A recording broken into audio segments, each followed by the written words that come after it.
29 Mei 2019 hari ini tepat peringatan 13 tahun tragedi lumpur Lapindo di Sidoarjo, Jawa Timur. Kita akan bergabung dengan rekan Reno Reksa yang akan menyampaikan laporannya langsung dari Sidoarjo, Jawa Timur. Reno, mungkin sudah banyak orang yang lupa soal lumpur panas Sidoarjo ini. Bagaimana sebenarnya kondisinya hingga saat ini? Apakah masih terjadi semburan lumpur, Reno?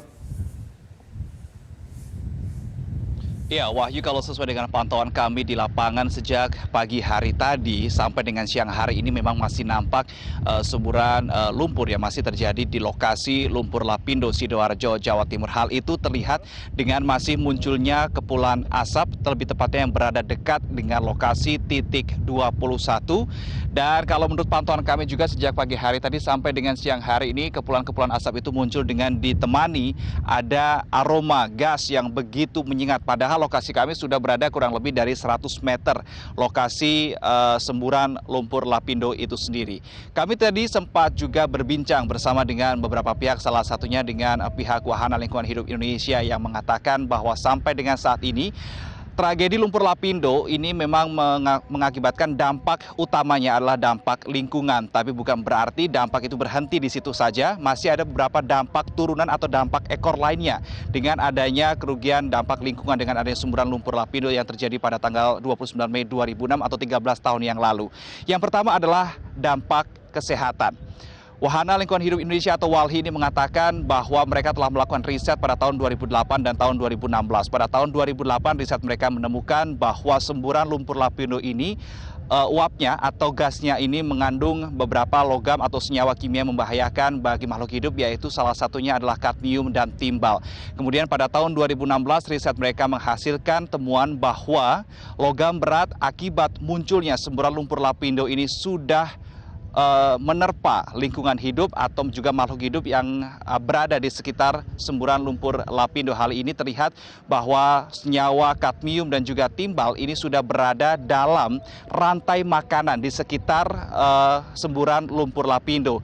Di antaranya ditemukan di dalam tubuh ikan yang berada di Kali Porong. Ini berarti WALHI mengatakan bahwa diduga kuat bahwa manusia yang juga berada di sekitar atau bertempat tinggal di sekitar lumpur Lapindo ini juga sudah mengendap atau ada kandungan senyawa logam berbahaya seperti timbal dan juga kadmium itu sendiri. Ini yang berbahaya bagi tubuh manusia dan berpotensi memunculkan beberapa macam penyakit seperti kanker dan juga ISPA. Berbicara mengenai penyakit ISPA atau infeksi saluran pernafasan akut, kalau kita melihat data sebelum terjadi semburan sampai dengan sesudah terjadi semburan lumpur Lapindo, ini ada peningkatan sekitar 200% untuk jumlah masyarakat di 3 kecamatan yang terdampak, yaitu Jabon, Tanggulangin, dan juga Porong di Kabupaten Sidoarjo, Jawa Timur. Ini ada peningkatan sebesar 200% masyarakat yang mengidap penyakit ISPA sebelum dan sesudah terjadinya lumpur Lapindo.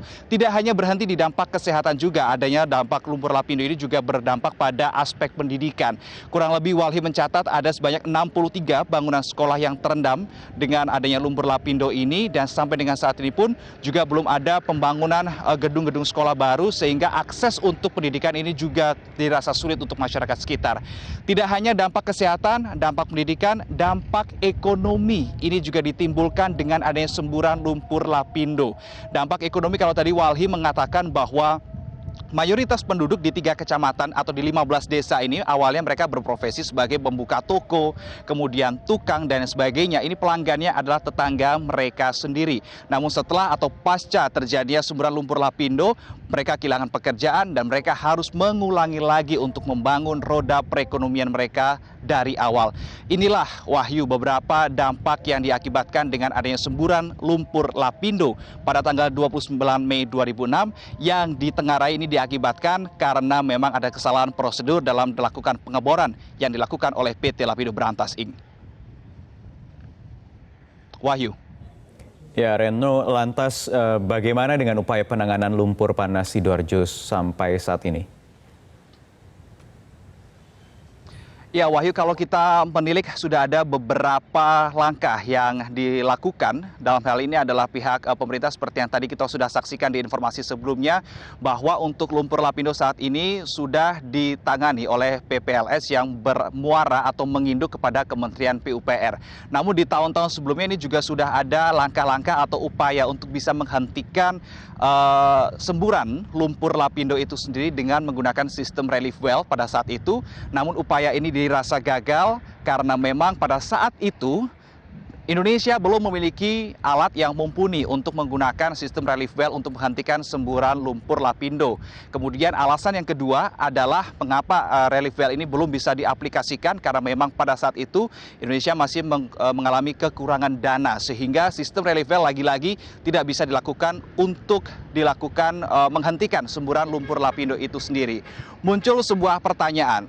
Apakah memang semburan lumpur lapindo ini bisa dihentikan, dan kalau bisa dihentikan, kapan ini akan bisa direalisasikan? Itulah menjadi pertanyaan besar bagi masyarakat Sidoarjo, masyarakat Jawa Timur, dan masyarakat Indonesia.